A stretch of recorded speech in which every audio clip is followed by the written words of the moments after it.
The supermarket was buzzing with life, shopping carts rolling, children tugging at their parents' hands, the smell of fresh bread drifting from the bakery aisle.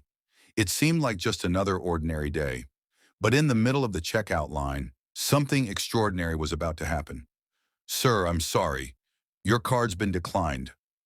The cashier's voice rang out louder than she intended. Heads turned. A ripple of laughter rolled through the crowd, and at the center of it all stood a man in a crisp suit, his jaw clenched, his eyes fixed on the glowing red screen that screamed one word over and over: declined. The man was no ordinary customer. He was a billionaire. His face had graced magazine covers. His name opened doors in places most people would never dream of entering, and yet here he was, helpless, humiliated, and cornered. The cashier laughed. "What's the matter, Mr. Moneybags? Guess the bank finally caught up with you." Shoppers behind him began to whisper, pointing and giggling. His ears burned with shame. For the first time in years, he wasn't the most powerful man in the room. Standing beside him, holding a small box of cereal, was a little girl, no more than 7 years old. Her curly braids framed her innocent face, but her eyes carried something far beyond her years. She tugged gently at his sleeve. "Don't worry, mister," she whispered. "I can help." The billionaire looked down, startled. What could this child possibly mean? Before he could respond, she stepped forward. Her tiny hands reached into the pocket of her faded dress. She pulled out a handful of coins, quarters, dimes, a crumpled dollar bill. She placed them on the counter with quiet determination. "I'll pay for it." The room froze. The laughter died instantly. Every eye was locked on the little girl. The cashier, caught off guard, stammered, "Honey, you don't have to." "But I want to," the girl insisted, her voice steady. "My grandma says you should always help someone when they're in trouble, even if they don't ask." The billionaire's throat tightened. He tried to speak, but no words came. In that moment, the contrast was undeniable.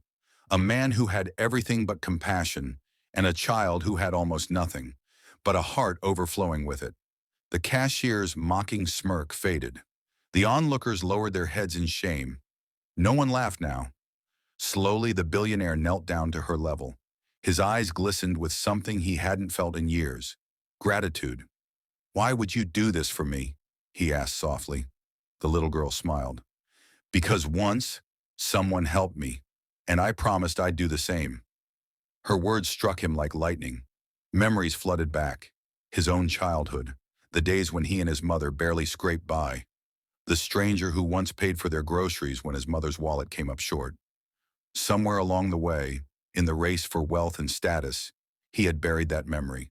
Buried it so deep that he forgot the simple power of kindness.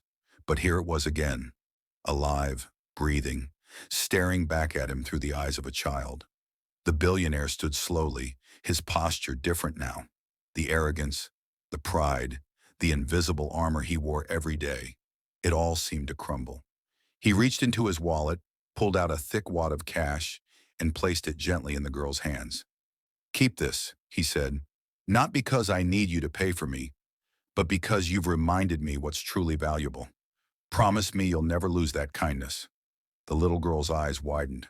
"But this is too much." He smiled for the first time in a long time. "Not compared to what you've given me." Around them, silence turned into quiet applause. The same people who mocked him now looked at the girl with awe. Even the cashier wiped her eyes, ashamed of her earlier laughter. The billionaire gathered his groceries, but his heart was heavier with reflection than the bags in his hands. He walked out of that store a different man, not because of wealth lost or pride wounded, but because a little girl had reminded him of a truth he had long forgotten. Kindness is richer than any fortune. And as he left, he whispered to himself, "Sometimes the smallest hands carry the greatest lessons." If this story touched your heart, remember, compassion costs nothing, but its impact is priceless. Subscribe for more inspiring stories and comment below. Has a stranger's kindness ever changed your life?